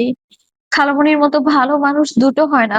ওরা সবাই আমাকে এই বাড়িতে নিজেদের পরিবারের সদস্যের মতোই মেনে নিয়েছে। আর রইল বাকি আলাদিন, ওর তো নিজের জীবনটাই নষ্ট হয়ে গিয়েছে আমার জন্য। তবুও মানবিকতার খাতিরেও আমায় গ্রহণ করে নিয়েছে। তুই ভুল বুঝিস না, মাথা ঠান্ডা করে বাসায় যা। আমি পরে তোর সাথে ভালো মতো কথা বলবো, প্রমিস। ইহান একটা দীর্ঘ প্রশ্বাস টেনে মাথা দুলিয়ে সায় জানালো। সকলের দিকে অত্যন্ত বিতৃষ্ণার দিকে শেষ একবার তাকালেও ইহান আর ঝামেলা করল না। চুপচাপ হন হন করে হেঁটে বাড়ি থেকে বেরিয়ে গেল। সে চলে যেতেই একটি স্বস্তির নিঃশ্বাস ফেলে ইরাম ঘুরে দাঁড়ালো। সবার উদ্দেশ্যে সে বলল, আমার ভাইয়ের কাজের জন্য আমি খুবই লজ্জিত আর দুঃখিত। সবাই প্লিজ ক্ষমা সুন্দর দৃষ্টিতে দেখবেন। মেহেদি রাতটা কিছুক্ষণ পরেই আবার আগের মতো জমজমাট হয়ে উঠল। মিসির এবং সাইবানের বন্ধুদের প্রচেষ্টায় ইজান হয়ে গিয়েছে গ্রুপের মধ্যমণি। তাকে নিয়ে কারো আগ্রহের শেষ নেই। ইরামের হাতের মেহেদি প্রায় শুকিয়ে এসেছে, তাই সুগন্ধাকে কাজে হাতে হাতে সাহায্য করল সে। সেইতে করে শরবত নিয়ে এসে সকলকে পরিবেশন করে দিল। আফরান, নীরব এবং অনুরাগ আরেক দফায় তাকে দেখল। বয়স গুণে শুনে যেমন চিত্র তারা মনে কল্পনা করে রেখেছিল ইরাম তেমনটা নয়। এই কারণেই সকলে খানিক আগে অবাক হয়েছিল। এমনটা নয় যে ইরাম বেশ সুন্দরী, তবে মুখবর্ণ উজ্জ্বল শ্যামলা। বয়সে 30-এর কোঠায়, সেটাও বোঝা সম্ভব তার অভিব্যক্তিতে। যুবতী মেয়েদের ভেতরে একটা চাঞ্চল্য থাকে, সেখানে ইরামের ভেতর রয়েছে শীতলতা, প্রশান্ত অনুভব। বয়সের সঙ্গে মানানসই তার চাল চলন। ইজান কেঁদে উঠতে সেভাবে ছেলেকে সামলাচ্ছে, অপরদিকে কাজেও বেশ সাহায্য করছে, সেটা দেখলেই তার পারদর্শিতার পরিচয় পাওয়া যায়। ইরাম আর সাইবানকে হুট করে পাশাপাশি দেখলে সত্যি ভীষণ বেমানান লাগে। তবে সময়ের সাথে সাথে মনে হয় দুজনকে একে অপরের সঙ্গে অদ্ভুতভাবে মানিয়েছে। মূলত সেই কারণেই বন্ধুদের দল হঠাৎ করে ইরামকে দেখে বিস্মিত হয়ে গিয়েছিল। তাদের ইম্যাচিউর ডিজে এক ম্যাচিউর মেয়ের সঙ্গে জুড়ে যাচ্ছে, বিষয়টা ভাবলেও কেমন অবাস্তব মনে হচ্ছে। সাইবানের মতন পাগলাটে ঘোড়ার সঙ্গে ইরামের মতন শান্তশিষ্ট প্রয়োজনে রুষ্ট নারী কিভাবে একটা সংসারে সাজাবে, সেটা কল্পনা করার সাধ্য আপাতত কারো হচ্ছে না। বন্ধুদের দল থেকে খানিকটা সময়ের জন্য নিজেকে ছাড়িয়ে অনুরাগ এলো কিচেনে। তার হাতে মিষ্টি লেপটে গিয়েছে, কেমন চিটচিটে লাগছে। এই বাড়ি নক্ষত্র তার চেনা, সেই ছোট্টবেলা থেকেই যাতায়াত, কোথায় কি আছে সব তার মুখস্থ। সিঙ্কে হাত ধুয়ে তোয়ালেতে হাত মুছে নিচ্ছিল সে। ঠিক এমন সময়ে পেছনে ভিন্ন এক অস্তিত্বকে টের পেল। সুঘ্রাণটা নাকে এসে ঠেকল। ওই শরীরের ঘ্রাণ তার খুব চেনা, ভুল হওয়ার কোনো সুযোগ নেই। কেমন আছেন অনুরাগ? ধীরে সুস্থে ঘুরে দাঁড়ালো অনুরাগ। তার সামনে দণ্ডায়মান সারিকা জলজলে দৃষ্টিতে চেয়ে আছে। সিল্কি চুলগুলো কাঁধের দুপাশে ছড়িয়ে পড়েছে, অপূর্ব মায়া মায়া লাগছে মুখটা। কতদিন পরে দেখলো অনুরাগ মুখটা, হিসেব নেই। দৃষ্টি এড়িয়ে গেল সে, তাকালো তির্যকভাবে সারিকা যেখানে দাঁড়িয়ে, ঠিক তার পেছনে টেবিলের দিকে। ভালো। এক শব্দে জবাব দিল অনুরাগ। সারিকাও বুঝি কথা হারিয়ে ফেলেছে। নীরবে দাঁড়িয়ে নিজের পায়ের দিকে তাকিয়ে রইল রমণী। অনুরাগ গলা খাকারি দিয়ে সোজা হয়ে দাঁড়ালো। কতদিনের জন্য আসা হলো? বিয়ে শেষে চলে যাবেন? চোখ পিট পিট করলো সারিকা, যেন ঘোর থেকে বেরিয়ে এসেছে। পরিহাসির হাসি হাসতে অনুরাগ একটুখানি, ঠিক পরক্ষণে নিজেকে সামনে নিল। চোখে আঙুল চালিয়ে সোজা হয়ে দাঁড়ালো। যাজ্ঞে, শুনে ভালো লাগলো যে আপনি সুখে আছেন। সারিকার ঠোঁটে অতি সূক্ষ্ম এক বেদনার হাসি ফুটল বুঝি। অনুরাগ দেখল না, দেখতে চায় না, শুধু কষ্ট বাড়ে। আমি চাই, আমাকে বোধহয় ওরা খুঁজছে। একটা বাহানা দিয়ে হনহন করে কিচেনের বাইরের দিকে এগোলো অনুরাগ। তবে সারিকার কণ্ঠস্বর তাকে জমে যেতে বাধ্য করল। আপনি বিয়ে করছেন না কেন? প্রথমটাই কিছুটা বলল না অনুরাগ। সারিকা ঝাপসা দৃষ্টিতে দেখলো তার কাজ জোড়া উঁচু হয়ে আবার ঝুলে পড়ল। সামান্য শব্দ তুলে হাসলো এবার সিনহাদের ছেলে। অতপর একটা দীর্ঘশ্বাস ফেলে বলল, বিয়ে এখনো সময় হয়নি। ভগবান যখন চাইবেন তখন হয়ে যাবে, চিন্তা নেই। এতটুকু বলেই অনুরাগ বেরিয়ে গেল কিচেন থেকে। সারিকা ঠায় দাঁড়িয়ে রইল যতক্ষণ বান্দাকে দেখা গেল। কখন যে তার বাম চোখ বেয়ে এক ফোঁটা অশ্রু গড়িয়ে নামলো সে টেরটুকুও পেল না। দ্রুত শাড়ির আঁচল দিয়ে চোখ মুছে ফেলে চেহারায় জোরপূর্বক শান্তভাব ফুটিয়ে সে কিচেনের বাইরের দিকে হাঁটা দিল। যেই না সে বাইরে পা রেখেছে, অমনি এক অনাকাঙ্ক্ষিত দৃশ্যের মুখোমুখি হলো।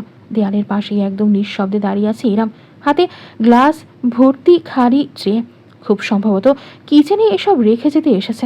সারিকা ভ্রু কুচকে খানিকটা শত্রুভাবাপন্ন দৃষ্টিতে তাকালো। এ মেয়ে কিছু শুনেছে নাকি? অথচ ইরাম যেমন শান্ত ছিল তেমনই শান্ত রইল।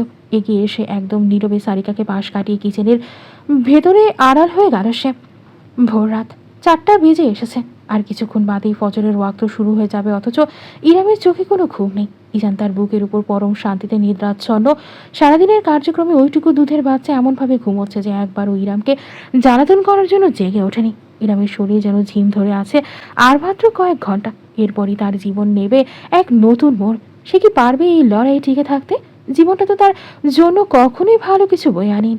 নাদান চিন্তা তাকে বিশ্রাম নিতে বাধা দিচ্ছে। শেষমেশ ইরাম হার মানল। ইজানকে বিছানায় শুয়ে কোল বালিশ দিয়ে মাঝখানে রেখে উঠে এলো। এলোমেলো চুলগুলো আঁচড়ে খোপা বেঁধে ওড়না গায়ে জড়িয়ে বেরিয়ে এলো বাইরে। সারা বাড়ি আধা অন্ধকারে। সকলেই নিজেদের ঘরে বিশ্রাম নিচ্ছে।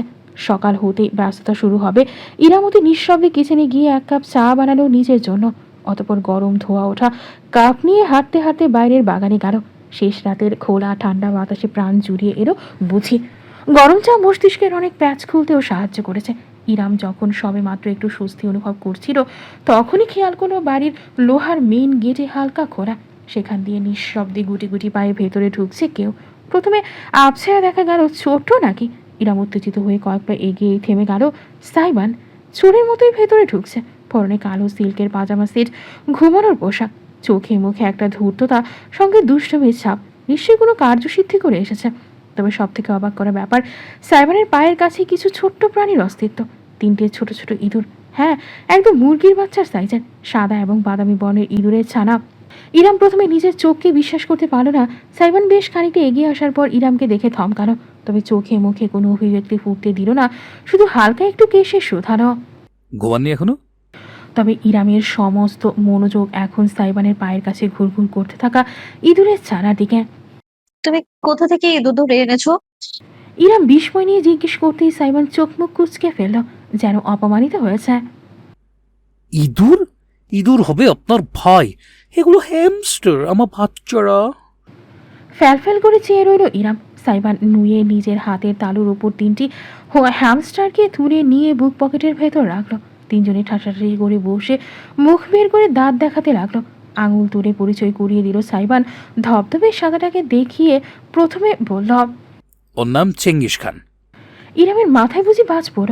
মানুষকে বহু ধরনের প্রাণী সে পালতে দেখেছে, বিড়াল, কুকুর, পাখি, মাছ, গরু, কিন্তু ইঁদুর, তাও এমন বলের মতন কিউট কিউট প্রাণীগুলো পালছে কিনা একটা জোয়ান ছেলে মানুষ, যার চরিত্রের সঙ্গে কিউট শব্দটা একেবারে যায় না। উপরন্তু পালিত পশু পাখির নাম মানুষ ছোট ছোট শব্দে রাখে, আলু, কালু, টমি, পুচু, পুচি, কত কি। সাইবান কিনা ওই 1 ইঞ্চি কয়েক সাদা পশমের বলটার নাম রেখেছে চেঙ্গিস খান। এসব মানা যায়? সাইবানে ইরামের হতবিহ্বলতার প্রতি বিশেষ মনোযোগ নেই।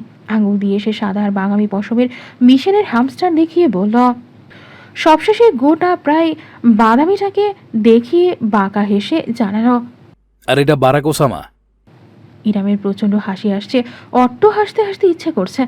ঠোঁটে ঠোঁটে চেপে সে শক্তভাবে চায়ের কাপ ধরে রাখলো। 3টা আদুরে ছোট্ট ইঁদুর বড় বড় মায়াবী চোখে তার দিকে চেয়ে আছে। আর এদের ডাকতে হবে কিনা চেঙ্গিস, হিটলার, ওবামা, থুরি, ওসামা বলে। ওরা বাচ্চা দিলে কি নাম রাখবে? বক্তিয়ার খলজি নাকি লর্ড ক্লাইভ? খিলখিল করে হেসে উঠল সাইবান। ছেলেরা সবসময় হাসি, তবে সেই দুষ্টুমির হাসির সঙ্গে এই হাসির একটা বিস্তর ফারাক আছে। সাইবানের তীক্ষ্ণ সোচালো হাত দুটো ঠোঁটের 2 পাশ থেকে বেরিয়ে এসেছে, খানিকটা ভ্যাম্পায়ার গোছের দেখতে লাগছে। অকৃত্রিম হাসিটার দিকে ইরাম প্রয়োজনের চাইতে খানিক বেশি সময় ধরে কেন তাকিয়ে রইল বুঝতে পারল না। ভালো আইডিয়া, কিন্তু আপনি ফেল। নাম দর কম্পিটিশনে আমি সবার আব্বু লাগি। খানিকটা ভাব নিল সাইবান, পায়ে পা এগোলো, তারপর হুট করে ইরামের হাত থেকে আধ খাওয়া চায়ের কাপটা নিজের হাতে নিয়ে চুমুক দিল। এই, আমি এটা খাচ্ছিলাম। ডিলিশিয়াস। নাক কুচকে বিরক্তি নিয়ে ইরাম বলল, আমি চা ভালো বানাই। আমি চায়ের কথা বলিনি। ড্যাব ড্যাব করে তাকিয়ে থাকলো রমণী। সাইবানের কথার অর্থটা সে 1 মিনিট যাবৎ ধরতেই পারল না। মাথা নিচু করে কাপের দিকে তাকালো সে। খেয়াল করলো যেই ধারে চুমুক দিয়ে সে পান করেছিল সাইবান ঠিক সেই স্থানেই চুমুক দিয়েছে। ইরামের ঠোঁটে দেয়া হালকা ভ্যাসলিনের প্রলেপ সেখানে এখনো লেপটে আছে। ভ্যাজিল ত্বকের জন্য উপকারী জানতাম, খেতেও চমৎকার, এটা আজ জানতে পারলাম। আপনি একটা মুড স্পয়লার, সেটা জানেন? কোন মুডের কথা বলছো? হঠাৎ খড়ি ইরামের একদম কাছে সরে এলো সাইবান, তবে সকালের মতন তাকে স্পর্শ করলো না, শুধু গভীর চোখে তাকালো তার চোখের দিকে। ইরাম হলফ করে বলতে পারবে 1 সেকেন্ডের জন্য সাইবানের মুষ্টিটা তার চোখ থেকে ঠোঁটে নেমে গিয়েছিল। যে মুডের জন্য মানুষ বিয়ে করে সেই মুড। গেঞ্জিরা কোন মুডের কারণে বিয়ে করে? তির্যক হাসলো সাইবান, নুয়ে নিজের মুখটা ইরামের মুখোমুখি আনলো। তার বুক পকেটে হ্যামস্টারগুলো চুকচুক করে সিল্কের কাপড় কামড়াতে কামড়াতে পালক পিতার কাণ্ড কারখানা দেখছে। জেন্সি কোন মুডের কারণে বিয়ে করে সেটা আপনি আজ রাতেই টের পেয়ে যাবেন, মাই ডিয়ার আপু। চোখ বড় বড় করে ফেলুইল না ইরাম। সাইবান আরেকটু বিস্তৃত হেসে যুক্ত করল, অন সেকেন্ড থট, এবার থেকে আমার আপু ডাকটা পরিহার করা উচিত, তাই না? কি নামে ডাকি আপনাকে বলুন তো? তুমি না নাম দিতে ওস্তাদ, তোমার মুখ থেকেই শুনি। দাঁতে ঠোঁট কামড়ে গভীরতম দৃষ্টিতে তাকালো সাইবান। তার ভ্রু পিয়ার্সিং চলচল করে উঠল ভেতরে কমলাভ আলোয়। দিলেন তো ঘেঁটু করে। আমার বউকে আমি কি নামে ডাকবো জানতে পারলে আপনি সইতে পারবেন না আপু। এতটাও দুর্বল মনে হয় আমাকে? হ্যাঁ, স্লো সে। চোখ পিট পিট করলো ইরাম। সাইবানের আস্তে বিড়বিড় করে বলা কথাটা বলেছে সে ঠিকমতো শুনতে পায়নি। কি বললে? বিরাট হাসলো সাইবান, দূরে সরে দাঁড়িয়ে এবার জোরে গলায় বলল, Saiban, snowflakes, see you at our wedding soon. সেলুটের ভঙ্গি করে সাইবান নিজের হ্যামস্টার বাচ্চাদের আদর করতে করতে হেঁটে দূরে ঘরের ভেতরে চলে গেল। ইরাম তাকে জিজ্ঞেস করার সুযোগও পেল না এই ভোর রাতে ছেলেটা বাইরে কোথায় গিয়েছিল। সে কাণ্ড করে এসেছে। সে শুধু অথর্বের মতন দাঁড়িয়ে থাকলো নিজের জায়গায়। পরক্ষণে হাতের খালি কাপটার দিকে তাকালো। সূর্যোদয় হতে শুরু করেছে। লালচে কমলা রশ্মিতে ছেয়ে গিয়েছে গোটা ধরিত্রী। দমকা হাওয়া এসে ইরামের ওনা উড়িয়ে নিল। এক হাতে খোপা টেনে খুলে দিল সে। লম্বা চুলগুলো বাতাসে উঠতে লাগলো নদীর ঢেউয়ের মতন। চোখ বুঝে ফেলল ইরাম, অনুভব করল পৃথিবীকে। অবশেষে এই দিনটার আলো তার শরীর ছুঁয়েই দিল। নতুন শুরু নাকি নতুন সমাপ্তি, কোনটার সূত্রপাত ঘটবে আজ, সেটা এখন শুধু সময় বলতে পারবে। এখান থেকে যাও আলাদিন, তোমার কথা আমি পরে শুনবো। না, আপনাকে এক্ষুনি শুনতে হবে, এই মুহূর্তে। আমার খুব দরকার আপু। পরে আসতে বলেছি। না, আমি এখনই বলবো, পরে। যাও আলাদিন, আমার চোখের সামনে থেকে দূর হও। ধরফর করে বিছানায় উঠে বসল সাইবান। সমস্ত শরীর ঘেমে একাকার হয়ে গিয়েছে তার। এসি চললেও কোনো কাজই দিচ্ছে না। বুকটায় ভারী চাপ জেগে বসেছে। পায়ের সঙ্গে কম্বল পেঁচিয়ে আছে তার। খানিক উদ্ভ্রান্তের মতন এদিক সেদিক তাকালো সে। তারপর একটু দীর্ঘশ্বাস ছেড়ে দু হাতে নিজের মাথা চেপে ধরল। ঘড়ি কাটে 11টা পেরিয়েছে গিয়েছে। বুঝতে পেরে সে একদম নীরবে বিছানা থেকে নেমে এলো। কিছুক্ষণ আগের দুঃস্বপ্নটা মন থেকে ঝেড়ে ফেলার নীরব চেষ্টায় লিপ্ত হলো সে। বাথরুমে থাকতেই সামিয়া 2বার ডেকে গেলেন।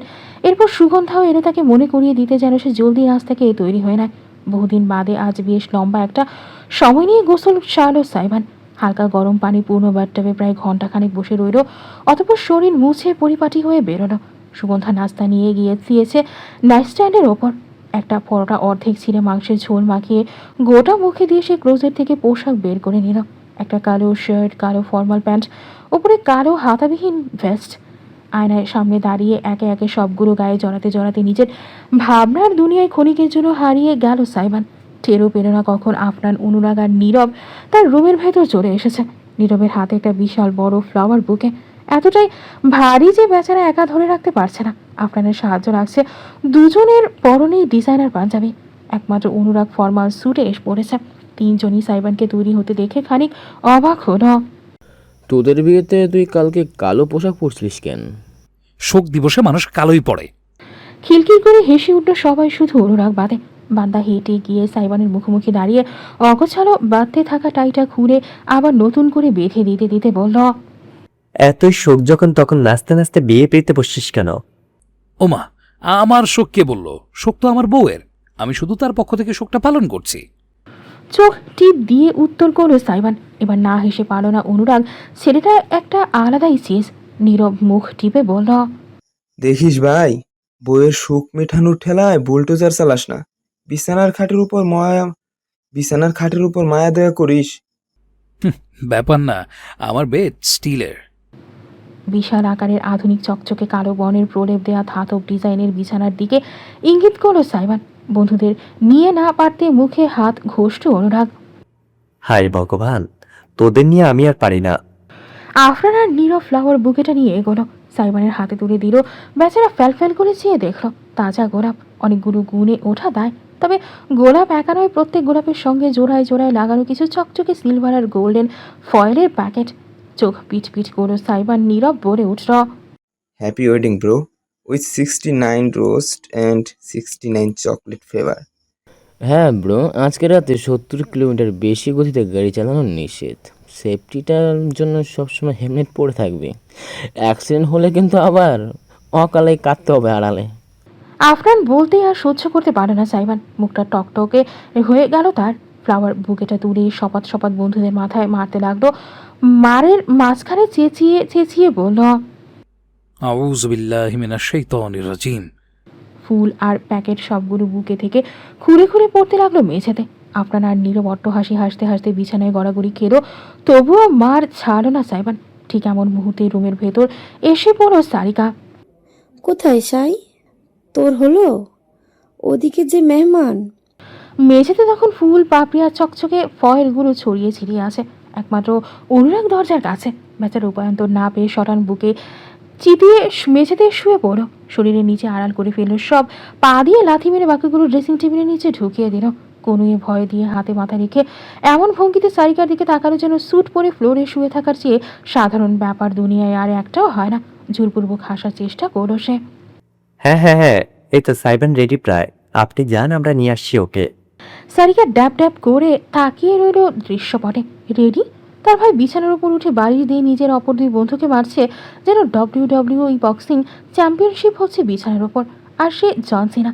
অপরদিকে অনুরাগ মেঝেতে শরীর বিছিয়ে এমনভাবে শুয়ে আছে যেন সে মাটির মানুষ আর মাটিতে থাকতেই পছন্দ করে। এমন একটা বিষয়কে একজন মেয়ের কেমন চোখে দেখা উচিত? আচ্ছা, বিব্রত বোধ করল সারিকা। কেন সে নিজেও জানে না, উল্টো ঘুরে গেল। সাই তাড়াতাড়ি আয়।